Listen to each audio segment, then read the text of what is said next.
اہل ہند اس امر پر پوری طرح متفق ہیں کہ شری کرشن شہر متھرا میں پیدا ہوئے۔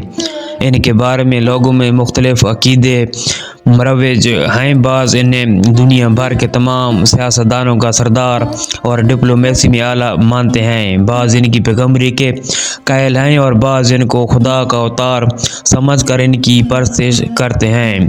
شری کرشن کی ولادت اور پرورش کا قصہ اس طرح بیان کیا جاتا ہے کہ متھرا کے ولی راجا کنس کو نجومی نے بتایا کہ اس کی موت کرشن کے ہاتھوں واقع ہوگی۔ راجا نے یہ سن کر حکم دے دیا کہ اس لڑکے کو پیدا ہوتے ہی قتل کر دیا جائے، لیکن شری کرشن بچ گئے۔ پیدائش سے لے کر 11 سال کی عمر تک وہ نند نامی ایک شخص کے گھر میں پرورش پاتے رہے۔ آخرکار انہوں نے ایک موقع پر راجا کنس کو قتل کیا اور اس کے باپ راجا اوگرسین کو تخت پر بٹھایا، لیکن اوگرسین کی حکومت برائے نام تھی، حقیقی اقتدار خود شری کرشن کے ہاتھوں میں تھا۔ شری کرشن نے اپنی زندگی کے ابتدائی 32 سال بہت عیش و آرام میں گزارے، جن کے متعلق بہت سے عجیب و غریب قصے آج تک مشہور ہیں۔ جب عیش و آرام کے 32 سال گزر گئے تو دوسرے راجاؤں نے شری کرشن کو ستانے کی تجویز سوچی۔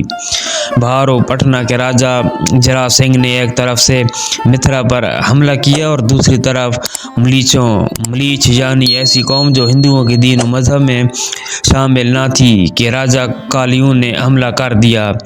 ایک روایت یہ بھی ہے کہ دوسرا راجا اورب کا فرما روا تھا۔ بہرحال شری کرشن ان دونوں راجاؤں کی شرار سے بچنے کے لیے متھرا سے دوارکا چلے گئے، جو احمد آباد گجرات سے 100 کردہ 2 میل کے برابر ہوتا ہے کے فاصلے پر دریائے شور کے کنارے آباد ہے۔